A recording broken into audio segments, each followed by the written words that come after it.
اور ایک اللہ، ایک خدا کی عبادت کرو، اور اس خدا، اس اللہ کی کوئی پرتیما نہیں، کوئی عکس نہیں، کوئی فوٹوگراف نہیں، کوئی پینٹنگ نہیں، کوئی بت نہیں، کوئی مورتی نہیں، کوئی اسٹیچو نہیں، کوئی اسکلپچر نہیں۔ سارے پیغمبروں کا ایک ہی پیغام تھا، تو اللہ نے دین، مذہب صرف ایک ہی بھیجا، لیکن لوگوں نے اپنے فائدے کے لیے یہ پیغام کو بدلا۔ جب بھی پیغام بدلا، اللہ نے ایک نئے پیغمبر کو بھیجا صحیح پیغام دینے کے لیے۔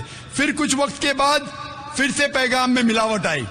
تو یہ ملاوٹ آئی جس طریقے سے میں نے کہا تھا، سورہ بقرہ سورہ نمبر 2 آیت نمبر 79 میں لکھا ہے کہ لوگ، انسان اپنے ہاتھ سے کتاب لکھتے ہیں اور کہتے ہیں اللہ کی طرف سے اپنے فائدے کے لیے، ان کے اوپر لعنت ہے، ان کے ہاتھوں پہ لعنت ہے، اور وہ جو چیز کماتے اس کے اوپر لعنت ہے۔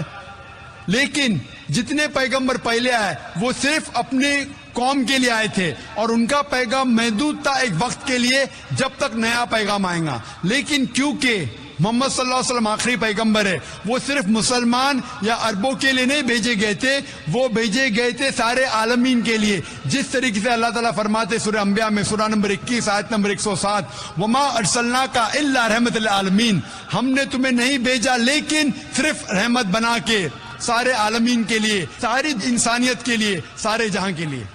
تو دین، مذہب اللہ کا صرف ایک ہے، اسلام۔ آج آپ کو صرف آخری پیغمبر میں ایمان لانا ہے۔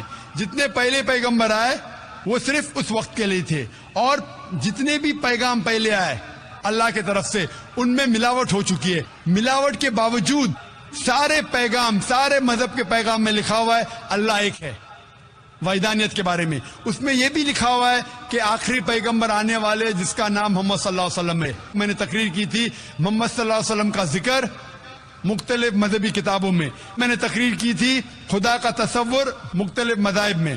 یہ دونوں تقریر کے بعد پتہ لگتا ہے کہ سارے مذہب مانتے ہیں کہ اللہ ایک ہے اور اس کے علاوہ کوئی معبود نہیں۔ سارے مذہب مانتے ہیں کہ محمد صلی اللہ علیہ وسلم آخری پیغمبر ہے۔ تو آج آپ چاہے ہندوستان میں ہو، چاہے یو کے میں ہو، چاہے یو ایس اے میں ہو، چاہے سعودی عربیہ میں ہو، چاہے سنگاپور میں ہو، آپ کو ماننا چاہے ایک اللہ میں اور آخری پیغمبر محمد صلی اللہ علیہ وسلم میں۔ اور سارے مذہب کی کتابیں یہ دکھاتی ہے کہ اللہ ایک ہے اور محمد صلی اللہ علیہ وسلم آخری نبی اور رسول ہے۔ اسی لیے صرف ایک ہی دین، ایک ہی مذہب اللہ نے بھیجا، اور ساری انسانیت کو ایک ہی مذہب کا پالن کرنا چاہیے، وہ ہے اسلام۔ یعنی اپنے آپ، اپنی خواہش سے اللہ کے احکامات پہ عمل کرنا، اسے کہتے ہیں اسلام۔ Hope the answer the question. السلام علیکم۔